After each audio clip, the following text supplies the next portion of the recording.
Fala, investidores! Sejam bem-vindos a mais um vídeo do canal Investidor Inteligente. O meu nome é Vitor Trenta e no vídeo de hoje eu vou mostrar para vocês como eu investiria os meus primeiros R$1.000. Mas antes de a gente começar a falar sobre o assunto do nosso vídeo, confere aqui embaixo se você está inscrito no canal, curte, compartilha com seus amigos e com sua família para que a gente possa estar mostrando para o YouTube o quanto que o nosso canal é relevante. Dito isso, vamos para o nosso vídeo. Dois pontos importantes sobre o investimento que a gente vai estar fazendo aqui nesse vídeo. O primeiro deles é que eu estou considerando que eu já tenho uma reserva de emergência montada. Como eu já falei mais de uma vez aqui nos vídeos desse canal, o seu primeiro investimento ele deve ser sempre a sua reserva de emergência, porque é ali que você vai guardar o dinheiro para te resguardar de algum possível problema que aconteça na sua vida. O segundo ponto é sobre diversificação, que é nada mais nada menos do que diminuir o risco dos seus investimentos, aportando o seu dinheiro em várias classes diferentes de ativos financeiros. A diversificação ela é a base de uma boa carteira de investimentos, porque além dela diminuir o seu risco, ela aumenta a chance de você ter bons resultados. Pensando nisso, a carteira que eu vou montar aqui nesse vídeo, ela vai ser diversificada em 4 classes de ativos financeiros diferentes. Lembrando que esse vídeo não é uma recomendação de investimento. O meu objetivo aqui não é te recomendar comprar ou vender ativos financeiros. É apenas compartilhar minha experiência e mostrar o que eu faria nessas condições. A primeira classe de ativo que eu vou investir meu dinheiro vai ser a renda fixa. Aqui eu vou investir R$300. Os investimentos na renda fixa consistem em você emprestar o seu dinheiro para um terceiro e esse terceiro rentabilizar e te devolver um montante com um acréscimo de juros. Esses terceiros são figuras específicas que podem ser basicamente o governo, uma instituição financeira, que é um banco, uma empresa privada, uma securitizadora. Existem várias possibilidades, mas o ativo financeiro que eu quero, ele precisa ter liquidez diária e ele precisa ser pós-fixado. Então isso restringe um pouquinho e por isso que eu vou escolher ou o governo ou uma instituição financeira, no caso, um banco. Caso eu optasse por investir no governo, eu investiria por meio dos títulos públicos, especificamente o Tesouro Direto. E o produto de investimento aqui seria o Tesouro Selic. É um produto que conta com aquelas duas características que eu falei, tanto a liquidez diária como ser pós-fixado. Ele é atrelado à Selic, que é a taxa básica de juros do país. Por outro lado, caso eu optasse por investir em uma instituição financeira, um banco, eu estaria investindo em um CDB de liquidez diária, que seria pós-fixado atrelado ao CDI. Esses produtos de investimento eles vão ter as mesmas características e a rentabilidade é bem parecida. O que diferencia um do outro é apenas a modalidade de investimento. Em um você está investindo no governo e o outro você está investindo em uma instituição financeira. A segunda classe de ativos financeiros que eu escolheria aqui para minha carteira seriam os fundos imobiliários. Mas o que são fundos imobiliários? São fundos de investimento da renda variável que focam em investir no setor imobiliário. Esses fundos imobiliários, eles podem investir no segmento imobiliário basicamente em duas maneiras. Na primeira delas, o fundo ele vai comprar ou construir imóveis e colocar esses imóveis para alugar. E aí a renda desse fundo vai ser justamente proveniente desses aluguéis. Da segunda maneira, o fundo vai pegar o próprio dinheiro e ele vai comprar títulos de dívidas do segmento imobiliário. E aí, basicamente, ele vai receber esses valores com um acréscimo de juros. Essas duas maneiras de investir, elas recebem nomenclaturas diferentes. No caso do fundo, que é dono de propriedades de imóveis, ele aluga esses imóveis, ele é chamado fundo de tijolo. No caso do fundo que compra títulos de dívidas para receber com acréscimo de juros, ele é denominado fundo de papel. Para compor a diversificação da nossa carteira, eu trouxe justamente 2 fundos imobiliários, um de cada um desses segmentos que eu falei. O primeiro deles é o HGLG11, um fundo de tijolo do segmento de galpões logísticos. Sabe aqueles galpões enormes que são utilizados, por exemplo, para armazenar produtos que são comercializados no e-commerce? Pois é, o HGLG aluga esses imóveis para diversos tipos de inquilinos. Para você ter uma ideia, o HGLG ele possui 24 imóveis que são alugados para diversos inquilinos diferentes, ou seja, ele tem uma boa diversificação. Além disso, ele é um fundo sólido que conta com bons indicadores fundamentalistas e que eu, por exemplo, tenho na minha carteira. O segundo fundo imobiliário é um fundo de papel, o KNCR11. Ele investe basicamente comprando títulos de dívidas no segmento imobiliário, os CRIs. Já tendo mostrado quais são os fundos imobiliários que eu vou investir, eu basicamente vou comprar uma cota de cada um deles. No momento que eu estou gravando esse vídeo, a cota do HGLG11 está sendo negociada por R$ 163,00 e a do KNCR11 está sendo negociada por R$ 102,00. Ou seja, vai dar basicamente R$ 265,00. Eu coloquei uma margem de segurança, então eu aloquei R$ 280,00, mas caso, obviamente, seja menos e esse dinheiro sobre, no final do vídeo eu vou explicar como é que eu faria com o dinheiro que sobrou. A terceira classe de ativos financeiros que eu vou trazer para diversificar meus investimentos vão ser as ações brasileiras. E aqui, como são ativos da renda variável que contam com oscilações muito maior do que os 2 ativos que eu citei anteriormente, eu vou alocar um pouco menos de capital. eu vou colocar R$ 150. Mas quais são os ativos financeiros que eu vou estar comprando? Eu vou escolher empresas de setores perenes, que são aqueles setores que, independente do momento que nós estejamos vivendo, são setores que normalmente estão sempre indo bem.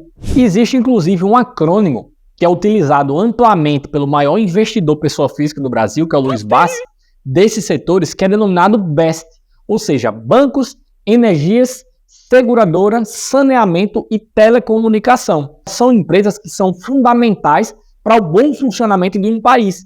Então são empresas que, independente da crise, elas se mantêm sempre ali em um patamar um pouco acima das demais. E são justamente desses setores que eu escolhi as empresas que vão compor a minha carteira. Particularmente, eu gosto muito do setor elétrico e do segmento bancário. Na minha concepção, dos 5, são de fato os mais importantes e costumam se manter ali sempre no topo. Então, para os bancos, eu poderia colocar tranquilamente ou o Banco do Brasil, que é um banco extremamente sólido, é o mais lucrativo de todos, quando você vai analisar os comparativos, ou o ABC Bank, que também é um banco muito bom, que está em janela de oportunidade e conta ali com um bom pagamento de dividendos anuais. Já no setor elétrico, eu ficaria entre a Taesa ou a Companhia de Transmissão Elétrica Paulista, a TRPL4. Ambas são empresas do setor elétrico transmissionárias, ou seja, elas ficam ali no meio. Existem as geradoras, as transmissionárias e as distribuidoras, e para mim o setor mais perene é justamente em que elas se encontram. Agora que eu já comentei sobre os setores e sobre as empresas, eu alocaria R$ 150 aqui em ações. E como é que eu faria? Eu dividiria R$ 75 para o setor bancário e R$ 75 para o setor elétrico. No que se respeita aos bancos, eu iria no Banco do Brasil, porque como eu já falei, é um banco extremamente lucrativo, é um banco que eu já tenho posição e que estou sempre buscando aumentar essa posição. Já no que diz respeito ao setor elétrico, nesse momento específico, na minha concepção, a TRPL4 está em melhor janela de oportunidade do que a Taesa. Então eu faria os R$ 75 justamente na TRPL4. A quarta e última classe de ativos financeiros que eu colocaria para compor a minha carteira seriam os investimentos internacionais. Aqui eu investiria por meio de um ETF chamado IVVB11. Um ETF é um fundo de investimento que busca replicar as características de determinado índice. No caso do IVVB11, a gente está falando do índice S&P 500, que representa as 500 principais empresas da Bolsa Americana. Ou seja, quando você compra um ETF desse, você está basicamente investindo em todas as empresas as quais ele investe. Então é uma excelente maneira de você ter diversificação. E é dessa forma que eu vou investir em empresas americanas na carteira desse vídeo. Eu vou comprar uma cota do IVVB11, que nesse momento está sendo negociada a R$ 270, que é exatamente o valor que eu vou destinar para esse investimento. Uma informação adicional é que existe também um ETF que replica o índice das 50 principais empresas brasileiras, que é o BOVA11.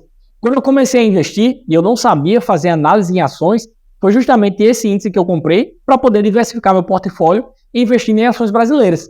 Depois que eu comecei a entender como é que fazia as análises dos ativos financeiros especificamente, aí sim eu vendi o meu BOVA11 para comprar outras ações, que foi aí que eu comecei a investir em Banco do Brasil, setor elétrico, setor de saneamento, certo? Mas o que é que eu quero dizer com essa informação?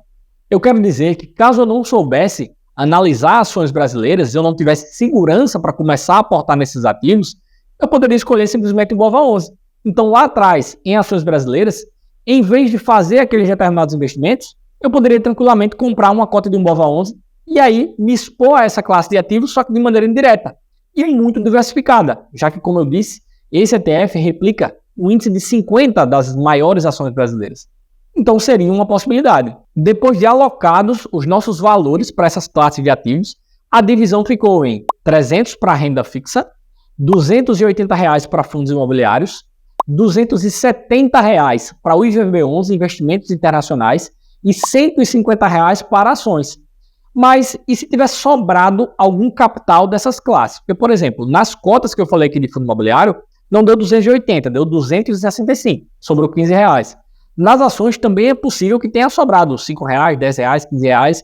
O que é que eu faria especificamente com esses valores? Eu os alocaria na classe que fosse mais confortável para mim. Então eu sei que não dá para colocar em fundos imobiliários porque uma cota ela custa no mínimo R$ 100 e pode não ter sobrado R$ 100. Então me sobraria ou a renda fixa ou as ações. Se eu tivesse mais conforto na renda fixa, colocaria na renda fixa. Se eu tivesse mais conforto nas ações, alocaria nas ações. Ficaria disponível para o que eu sentisse mais confortável. Chegamos ao final desse vídeo, pessoal. Se vocês gostaram do conteúdo desse vídeo, se eu ensinei alguma coisa de útil para vocês, se eu pude fazer alguma diferença na vida de vocês, eu peço para que você curta esse vídeo, comenta aqui embaixo assuntos que você gostaria de me ver trazendo no canal, compartilha com seus amigos e com sua família para a gente crescer cada vez mais esse canal e, principalmente, se inscreva aqui no canal. A maioria das pessoas que estão assistindo nossos vídeos, elas não são inscritas. Isso pode acabar prejudicando um pouco a métrica de recomendação. Então, se puder, confere aqui e obrigado. Até o próximo vídeo.